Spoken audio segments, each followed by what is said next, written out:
चंद्रमा की सतह के करीब। आज किए गए कक्षा संचालन के बाद चंद्रयान 3 की कक्षा घटकर 174 किलोमीटर बाय 1437 किलोमीटर रह गई है।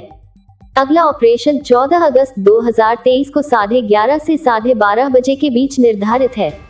इसरो के अध्यक्ष एस सोमनाथ के साथ एक साक्षात्कार में उन्होंने कहा कि भारत के तीसरे चंद्र मिशन चंद्रयान 3 का लैंडर विक्रम 23 अगस्त को चंद्रमा की सतह पर सॉफ्ट लैंडिंग करने में सक्षम होगा, भले ही सभी सेंसर और उसके 2 इंजन ऐसा कर सकें नहीं। कार्य गैर लाभकारी संस्था द्वारा आयोजित चंद्रयान 3 भारत का गौरव अंतरिक्ष मिशन पर एक बातचीत के दौरान सोमनाथ ने कहा कि लैंडर विक्रम का पूरा डिजाइन इस तरह से बनाया गया है कि यह विफलताओं को संभालने में सक्षम होगा।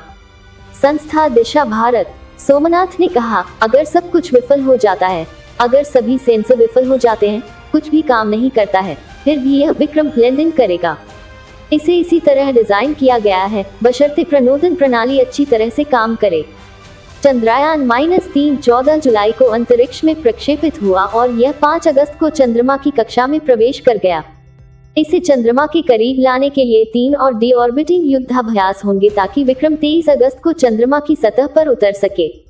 सोमनाथ ने कहा कि ये डी ऑर्बिटिंग 14 अगस्त और 16 अगस्त को तब तक किए जाएंगे जब तक कि इसकी कक्षा चंद्रमा से 100 किलोमीटर बाय 100 किलोमीटर तक कम नहीं हो जाती।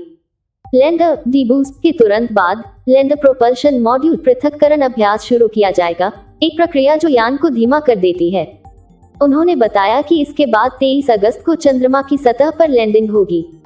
इसरो अध्यक्ष ने कहा, हमने ये भी सुनिश्चित किया है कि अगर विक्रम में 2 इंजन इस बार भी काम नहीं करते हैं, तब भी यह उतर सकेगा। उन्होंने कहा, इसलिए पूरा डिजाइन ये सुनिश्चित करने के लिए बनाया गया है कि यह विक्रम कई विफलताओं को संभालने में सक्षम होना चाहिए, बशर्ते एल्गोरिदम ठीक से काम करें। उनके मुताबिक इसरो टीम के सामने सबसे बड़ी चुनौती विक्रम को चंद्रमा की सतह पर लंबवत उतारना है। सोमनाथ ने कहा कि एक बार जब लैंडर ऑर्बिटर से अलग हो जाएगा तो ये क्षैतिज रूप से चलेगा। चंद्रमा पर सुरक्षित रूप से उतरने के लिए युद्धाभ्यासों की एक श्रृंखला के माध्यम से इसे ऊर्ध्वाधर रुख में लाया जाएगा। यह अभ्यास महत्वपूर्ण है क्योंकि चंद्रयान 2 मिशन के दौरान इसरो अपने लैंडर को चंद्रमा की सतह पर सुरक्षित रूप से उतारने में विफल रहा था। सोमनाथ ने बताया, क्षैतिज से ऊर्ध्वाधर दिशा में स्थानांतरित करने की क्षमता वह चाल है जिसे हमें यहाँ खेलना है। पिछली बार केवल यही समस्या थी। इसरो प्रमुख ने कहा, चुनौती यह सुनिश्चित करना भी है कि ईंधन की खपत कम हो, दूरी की गणना सही हो और सभी एल्गोरिदम ठीक से काम करें।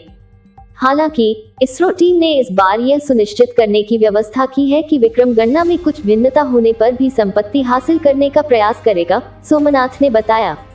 उनके अनुसार लैंडर में 4 पेलोड होंगे। चंद्रा का सरफेस थर्मोफिजिकल एक्सपेरिमेंट चेस्ट ध्रुवीय क्षेत्र के पास चंद्र सतह के थर्मल गुणों का मापन करेगा।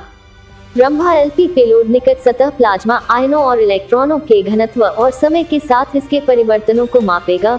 भविष्य की कक्षाओं द्वारा चंद्र सतह पर लैंडर की सटीक स्थिति माप के लिए नासा से लेजर रेट्रोरिफ्लेक्टर एरे और चंद्र भूकंपीय गतिविधि के लिए उपकरण। प्रज्ञान नामक रोवर में 3 पेलोड होंगे। लेजर प्रेरित ब्रेकडाउन स्पेक्ट्रोस्कोपी LIBS चंद्र लैंडिंग साइट के आसपास चंद्र मिट्टी और चट्टानों की मौलिक संरचना निर्धारित करेगा। Alpha particle X-ray spectrometer APXS payload चंद्रमा की सतह के बारे में हमारी समझ को और बढ़ाने के लिए रासायनिक संरचना प्राप्त करेगा और खनिज संरचना का अनुमान लगाएगा। रहने योग्य ग्रह पृथ्वी की स्पेक्ट्रोपोलरिमेट्री शेप 1 है। निकट अवरक्त NIR तरंग दैर्ध्य रेंज में रहने योग्य ग्रह पृथ्वी के स्पेक्ट्रोपोलरिमेट्रिक हस्ताक्षर का अध्ययन करने के लिए प्रज्ञान में प्रायोगिक पेलोड